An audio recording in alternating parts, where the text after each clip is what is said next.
Welcome to This Explainer. Today we're diving into something completely different, a fascinating concept from our source material known as the gilded scuttle. We're not just looking at this from the outside, we are literally jumping into a second-person perspective.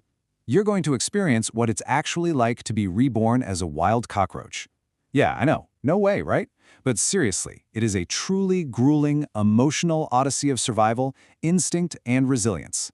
Let's get right into it. Okay, picture this. The air is thick. You're surrounded by muted grays and earthy browns. You rush into the darkness as danger approaches. You can physically feel the dampness of the underground tunnels against your incredibly fragile body. This isn't some cartoon. It's a raw, sensory reality. The weight of simply existing presses down on you right away, under this warm amber lighting casting these terrifying, long shadows. In this world, even the quietest vibration feels like a blaring siren.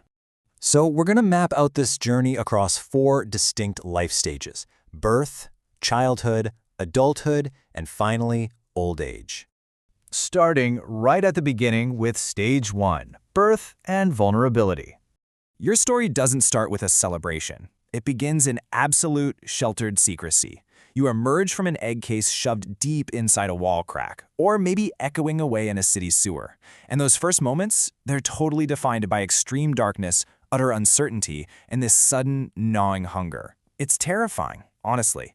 From your absolute first breath, you are completely helpless, just a microscopic speck in a massive, hostile world. There's zero time to get comfortable. The pressure to survive is on from millisecond 1.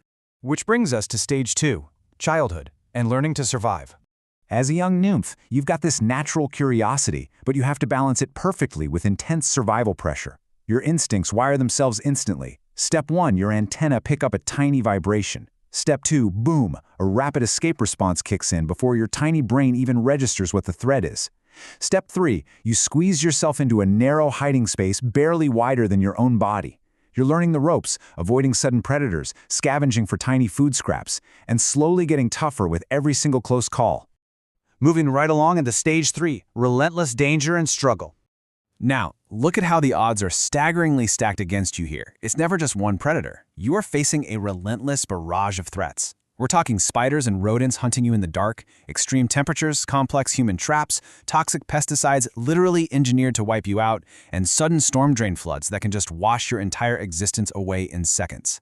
This is the brutal reality you face every single night. Think about what it means to survive as one of the absolute most hated and hunted creatures on the planet. The profound loneliness and sheer perseverance that takes is wild. You're navigating rain-soaked city streets, constantly dodging boots and tires. You're creeping into kitchens after dark, your heart just pounding, trying to find one single crumb to make it to tomorrow. The sheer exhaustion of being universally despised is a massive, heavy weight to carry around. Next up, Stage 4, adulthood and responsibilities. It's really fascinating to contrast your past with your present here. On the left, your childhood was all about timid vulnerability and hiding. But on the right, adulthood is this highly calculated reality defined by pure adaptability. You've mastered these dangerous environments under the glowing city lights. But now, biology takes over. You have to navigate these exact same deadly spots, not just for food anymore, but to find mates and take on the incredibly heavy burden of reproduction. This adult era of your life is punctuated by some seriously dramatic turning points. You're pulling off narrow escapes from human exterminators trying to wipe out your entire colony. You go through painful losses, near-death experiences, and the terrifying thrill of discovering entirely new territories when your old ones get destroyed. The sacrifice it takes to just keep moving forward really shows an unbreakable will to live. So the absolutely crucial takeaway here is that your journey isn't just about stubbornly existing. It is the literal definition of resilience. It's defined by the sheer determination to adapt to constantly changing conditions and survive in a world that explicitly wants you gone. Every single day you wake up in the dark, it's a total victory. Finally, we reach Stage 5, old age and a natural ending. Eventually, this long, brutal journey takes its inevitable physical toll. You're older now. You're noticeably slower. Your exoskeleton is visibly scarred from all the battles and the traps you've escaped. There's a real emotional weight as that weakness sets in, and you find yourself struggling with routine challenges that used to be second nature. You start retreating, remembering and returning to those familiar sheltered cracks where your story first began.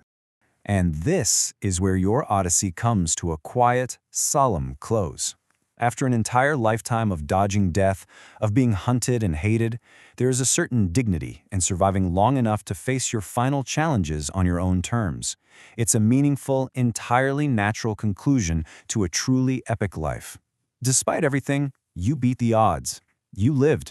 Which brings us to our final thought for this explainer. Having just lived a lifetime in its shell, having felt that sudden hunger, the sheer terror of vibrating floorboards, the desperate need to find a dark corner to rest in, how has your perception of the world's most hunted creature changed? It's a pretty profound shift in empathy, isn't it? Thanks for joining me on this incredible journey today. I really hope it sparked some new curiosity, and I can't wait to explore our next topic with you.